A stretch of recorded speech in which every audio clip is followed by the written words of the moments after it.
gonna ask what else. Yep.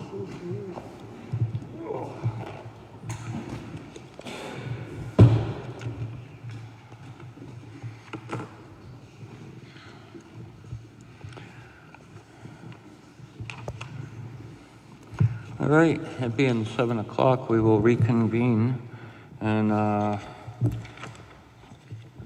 we have a public hearing scheduled tonight. And I usually read the announcement, but, oh, there it is right there. Nope, that's not the announcement. There's in your pile, in that stack, there's a script. I just- Has it all. That's close enough. Oh, that's, okay.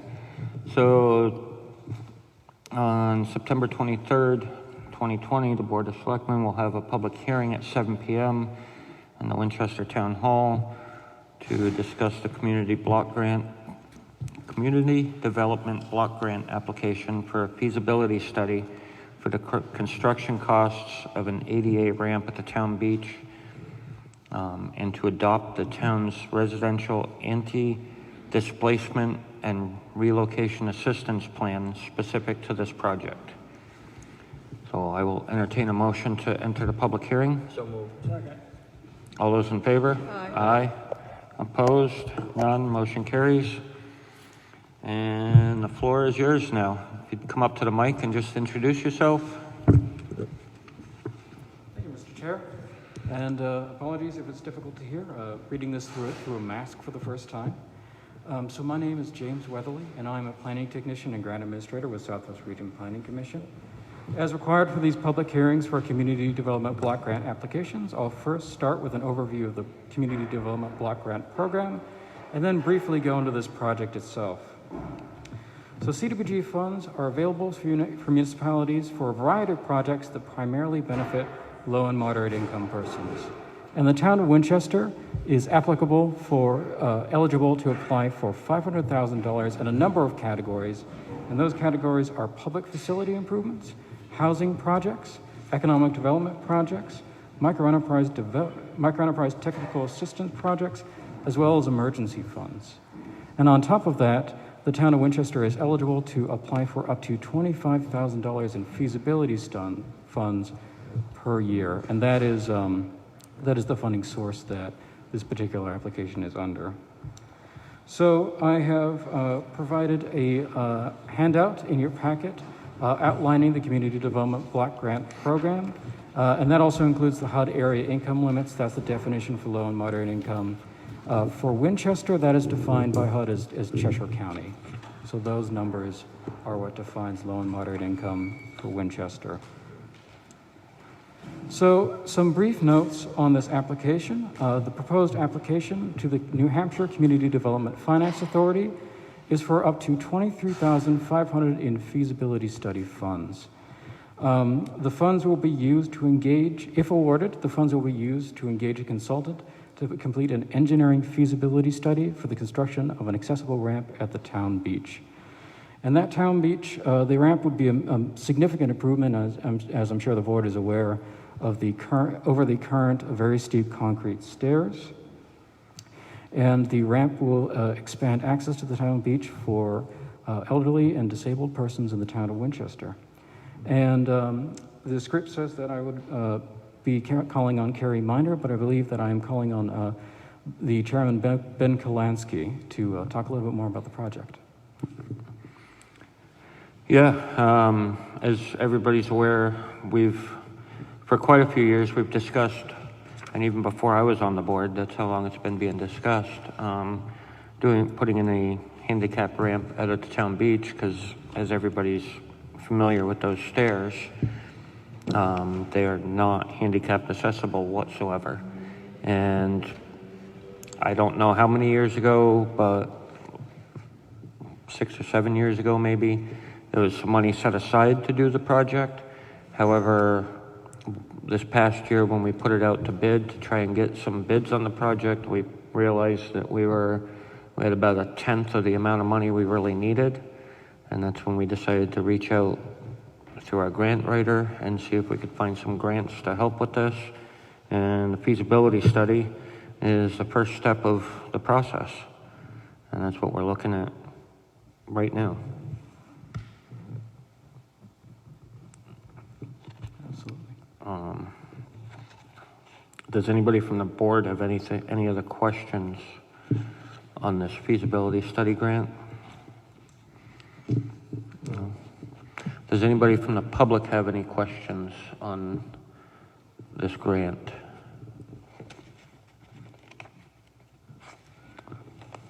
No. Okay, well, that being done, I will entertain a motion to close the public hearing. So moved. All those in favor? Aye. Opposed? None, motion carries.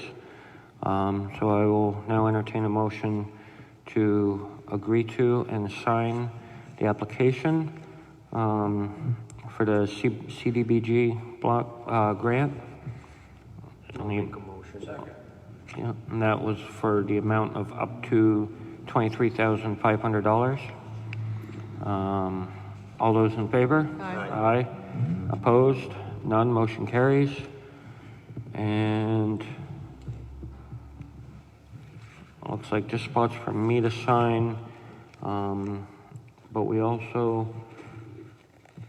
need to adopt the, Yes, sorry to interrupt. There is a second public hearing for the residential anti-displacement and relocation plan, and that's, right. So I will entertain a motion to, because we don't need a public hearing on the adopting this, right? Carrie? No, this is different. That's the plan. Right. This is different. That's gonna be in 2 weeks. Oh, that's in 2 weeks? Yes. Okay, so we don't have to adopt this tonight? That one you do, yes. Okay. The one that's in the packet for the grant. The residential anti-displacement? Yeah, that's what I thought. I will entertain a motion to adopt the residential anti-displacement and relocation assistance plan. So moved. All those in favor? Aye. Aye. Opposed? None. Motion carries. And I will sign all this now. apologies for interrupting, but there does need to be a little bit of public comment, at least opening up the public comment for the residential anti-displacement and relocation assistance plan. So there's a... Wait a minute, you do need to have a second public hearing. It's also in the script. we need a second public hearing Yes. It's, for, the plan that you are just referencing, the residential anti-displacement and relocation assistance plan. And that's also in your script. okay, we don't usually have public hearings to adopt plans, but, Yeah, I understand it's not typically a town process, but it is actually, something that the state requires. okay, so that's a grant requirement? Yes. Okay, so I guess we need to hold off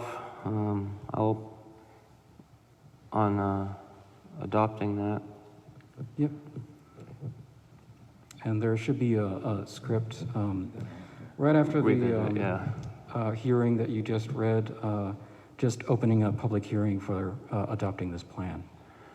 Yeah, but was it posted for tonight? Yes. Oh, Yes. well, that's why I was looking for the posting, but I didn't have that. It's all worded in the one grant, in the one posting. Okay, well, I will entertain the motion to open the public hearing on adopting the town's residential anti-displacement. Oh, wait, no. Before I do that, I need to make a motion to revisit our previous motion to adopt this plan. So moved. All those in favor? Aye. Now, And I will,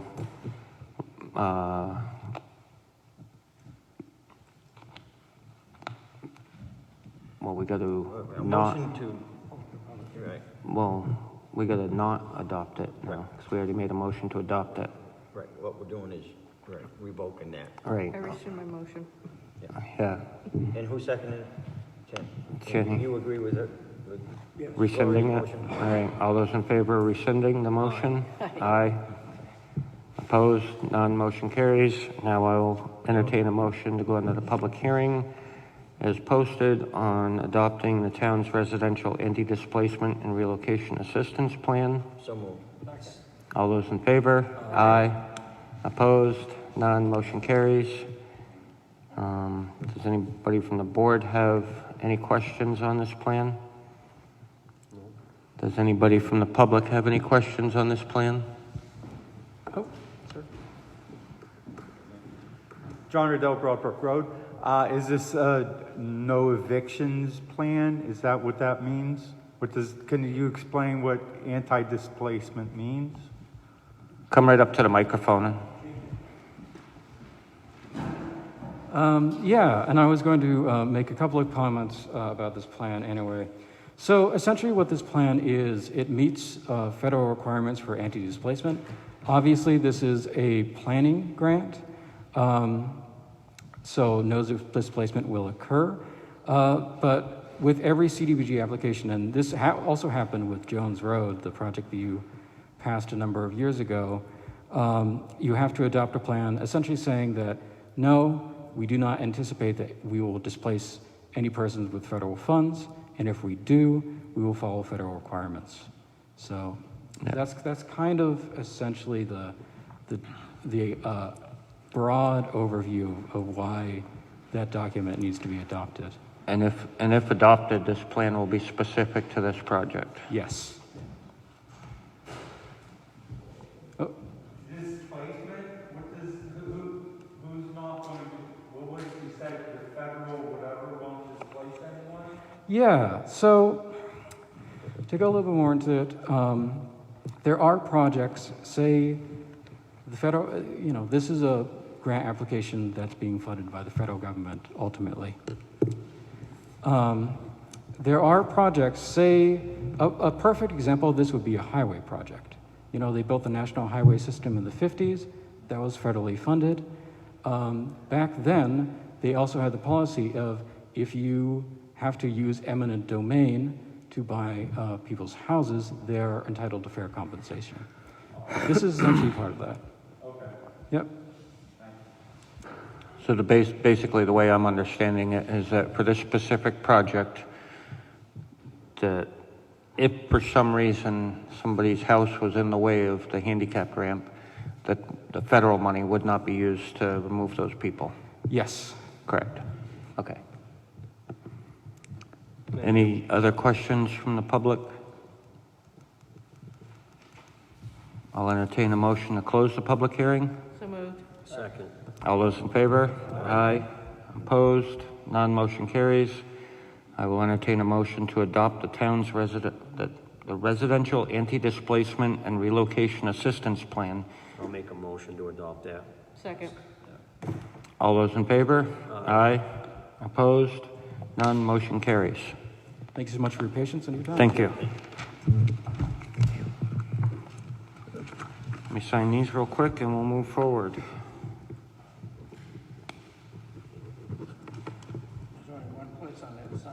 Yeah.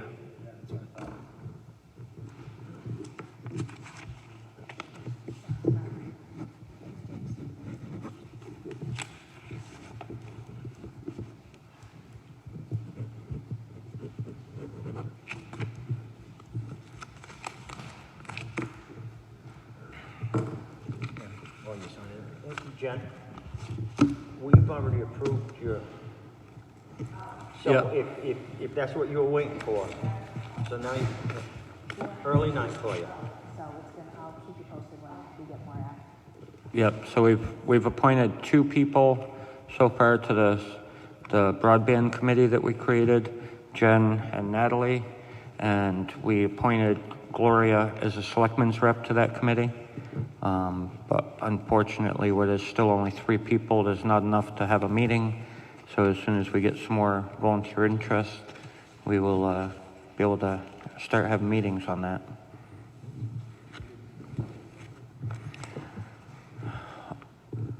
Mike, welcome back. So the floor is all yours.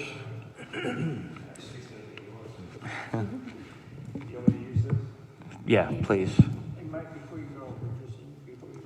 Yeah, he's gonna hang. I'm here for the long term, champ. Yeah. I'm here all night. So I wanted to present, we have 2 new police officers, and we wanted to take a few minutes for the select board chair to swear them in officially and welcome them. This is also a chance for them to meet the board members. Do you have any paperwork for the oath of office? No. Jenny, they have your name and vehicle information. So then let's just take a minute. I thought you were going to swear him in. I can't swear anybody in.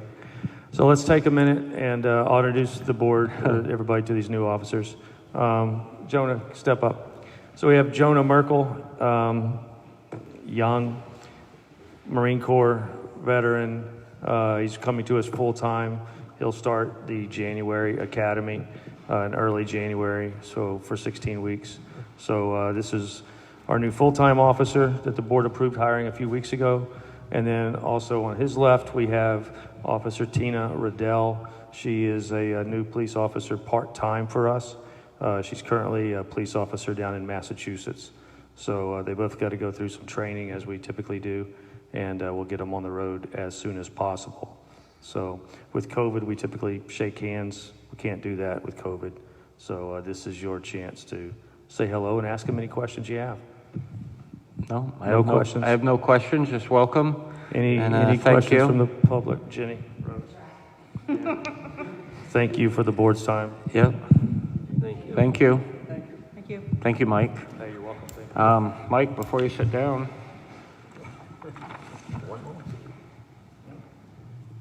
You had a request in here? Ellen, right? Yeah. You want to talk about that, Huh? Mike's request? Yep. Yeah. You wanted to talk to us about? Yeah.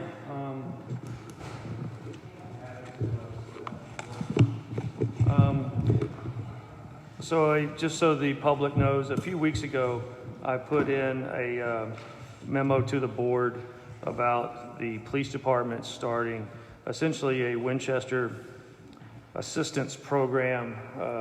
I don't want to use the word, social worker. It's more of a rapid response person, a person that helps in times of emergencies.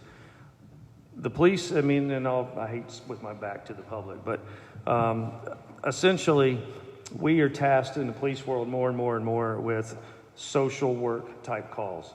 We get a lot of those calls, we document those calls, and our job is to help people in the community, which we do. But there is still a disconnect with that. And that disconnect is caused by the fact that what a lot of people need that we come in contact with, whether it be a traumatic event, drug overdose type issues, those types of things, issues with kids, there's no step to get help for the people in town, get them connected with services, whether it be in Keene, Concord, or even down in Mass, if there are some services there. My proposal to the board, and we're in the very beginning stages of it, this has been very successful in large police departments. What we need is someone who can come out to our calls in the middle of the night if necessary. When we take, whether it's sexual assault or physical assault against children, we need somebody to work with the kids and the family at that point.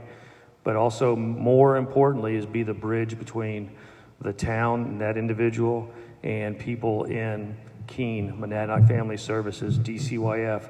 Because the sad fact is, a lot of people need help. They ask for help. We do what we can in that moment, in that first hour of something. But there's a disconnect between them getting to a computer, using a computer, getting online, navigating those systems to get in touch with MFS or these organizations in Keene. There's a disconnect with people navigating their phone and navigating that system, getting in touch with these people in Keene. So what we're looking at is bringing on an additional person. My proposal is for 20 hours a week, part-time to start. As I said, this model is used a ton in Massachusetts. It is successful, and I think I'd like to do more than what we do right now as police. We do not have the time to sit with somebody and be that bridge to that service that they need. And it's very simple for us or anybody in the public who doesn't have issues to say, well, man, all they got to do is get on the computer or pick up the phone. A lot of people that is foreign to. A lot of people don't have the time, the patience, and they give up. And when they give up, we're right back at their house the next week, or 2 weeks later, or a month later. I'm trying to prevent that from happening and give us the opportunity to really help the people that need help, because whether you know it or not, in Winchester, it's the same folks in this vicious cycle, whether it be poverty, drug addiction, abuse in the home, whether that be physical or sexual abuse in the home. That stuff happens, and it's that cycle that they have a hard time getting out of. So the proposal to the board, 20-hour-a-week position, a new position, which would be funded through the police department. And I'm not sure how we're going to move forward with that, but if anybody has questions, this is a proposal that I'm in the beginning stages of. Any questions? Oh, thank you, Mike. We were looking forward to your, you wrote a pretty good letter on it, but I like hearing from people with an Oh, sure. explanation. Sure. Yeah, put that back in there. So now that everybody knows more about what this is, I think what I'd like is for everybody to think on it until our next meeting. And at our next meeting, I'd like to revisit this and make a motion on it one way or the other. I personally support it, but I don't want to. You know, the problem, look, I'm well aware of standing before the board and the public and saying, hey, let's create a position. It's going to cost money. Boy, nobody here wants to hear that. All right, I get that. Nobody here wants to hear that. But the sad fact is, we see it every day in our jobs. We need to do a little bit more, I think, for the people in town to bridge those gaps, help them get a step up, a leg up, whatever you want to say. And this person would be qualified, trained. As we go through this, I can give more information. But I know funding, you put a dollar sign on everything right now. I know that, bad, no, can't do it. Just be open-minded. And I think if we work together, we can figure out some type of solution, hopefully, and help the folks in Winchester. I have a question, Mike. You said this would, 20 hours a week, but it would, like, if something happened in the middle of the night. So this is, on call. Yeah, look, I don't have specific people in mind, but I have specific professionals in mind for what they bring to the table. Yeah, this would be somebody, I call at 1 a.m, hey, we're here, this is what's happened, we need you to come out. They're going to come out. So 20 hours a week. Again, if you do research on these types of programs in police departments, there's a ton of them happening across the country, and it is very successful helping people, because the sad fact is we do a good job in Winchester. I'm the chief, so I'm biased, but we do a good job in Winchester of not saying, we still say it, it's not a police matter, call somebody else. We still say that. All right, I'm not going to stand here and say we don't, but we try and help people. We spend a lot of time in people's living rooms trying to help them get to where they need to go. And it takes away from investigations and everything else we do. I'm looking for that person that can spend the time with them and help them get where they need to be.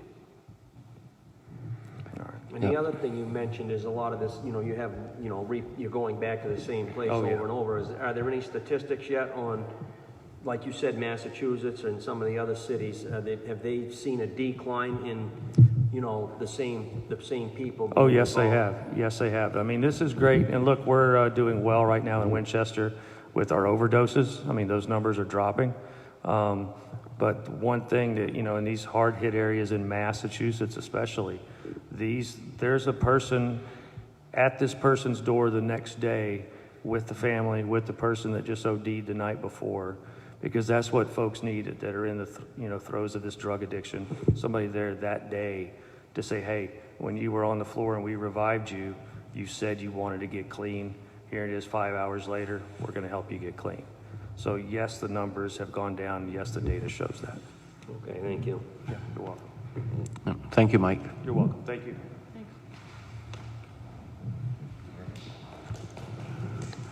Yeah. Now I will open the floor again to public comment. If anybody has any public comments.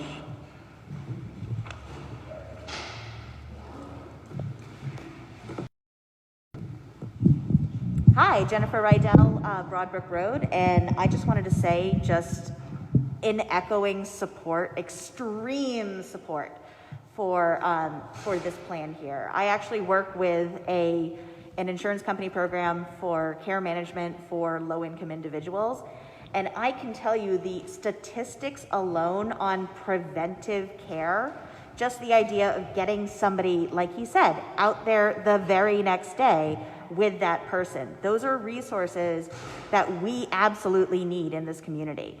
I can tell you I have never felt like, I did move from Massachusetts as well, but there is so much isolation up here. There's no public transit. I can't even get a cab to come to my house. So just not even talking about access to computers or phone or time, there's absolutely, we are very cut off here. And needing those public services here would save the town so much money in resources in dealing with these issues that come up again and again and again, just like he said. So I highly recommend that you guys support this and look into anything else that we might be able to do through those block grants, again, to help out those social determinants of health and raise the health and well-being of our town. Are you saying bring the agencies here? I would love that. They have them in Keene. Yeah, Keene's 20 miles up the road and I can't get there. Why? If I don't have a car, I have no bus, taxis won't come here. I could take the rail trail, but about 15 miles of that, or the majority of that, until I get to Swansea, is all mud and sand. So I can't even ride my bike on that. So you don't have a phone or internet or anything? I don't. I have a phone and I have internet, but who's coming out here? Nobody is. Services, maybe. There's no services in town. I ignore it. If I need help, no one is here to help me. And I think that's sad. No, thank you. Anybody else from the public?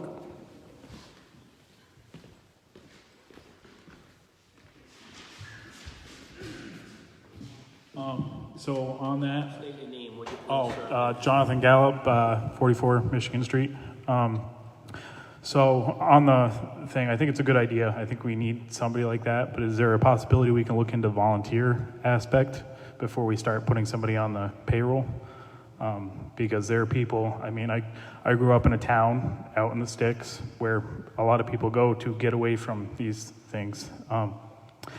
And I was on a volunteer fire department. It was very successful, and it was all nonprofit. So I think we should look into those options more than just let's hire somebody on and shell out a bunch of money. I think it's a good idea, but. I agree, we could have Mike look into that. Meg. Maybe some of the health agencies that we already can help us out with that. Oh, there we go. Natalie Quevedo, Ben, 112 Estrella Street. As far as just to touch back on what Jonathan said, to have this as a volunteer opportunity, it just doesn't make sense. These people are licensed professionals. They are already extremely, extremely underpaid. I think that having this social service in our town, I'm going to echo what Jen said, is extremely, extremely important. I mean, I've talked to people who live in our low-income housing. They have nothing. There's nowhere they can go. They have no help. We don't have a community resource or a nonprofit here to help people. So I think we should stand behind our police force and definitely institute this service.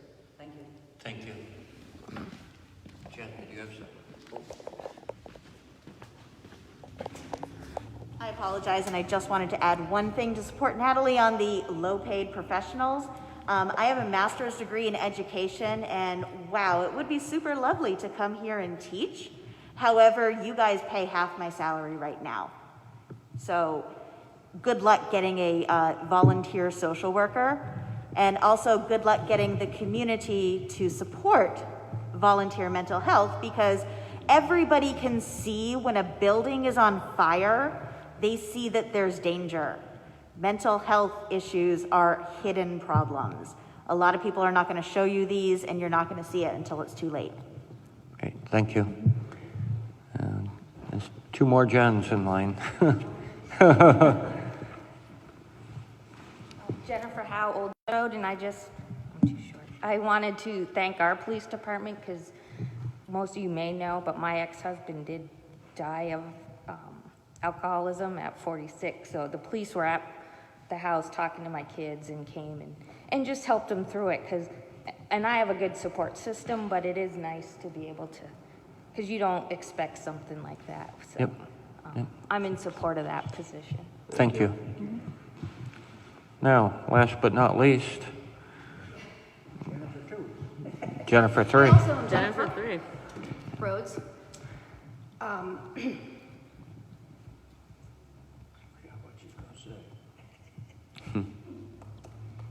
No, she knows what she's going to say. Sometimes really bad things happen to somebody that's really, really good. And sometimes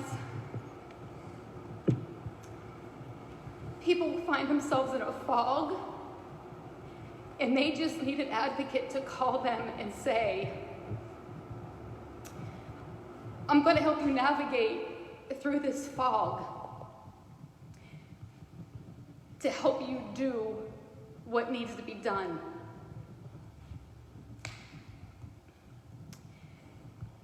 If it was a volunteer position that I could say, I'll be an advocate and I'll go there in the middle of the night, I would. I know that I can't. I could never do it. I don't think having it be a volunteer position, if somebody wanted to, is a bad idea. But I also think that to have a support system when somebody can come and help you do something that you're not able to do, not because you don't have internet or not because you don't have a phone, simply because you're not able to do it, is a hell of a person to be able to help you do that. And I really think you really should strongly consider Chief Tillet's request. Thank you. Thank you, Jen. Thank you, Jen.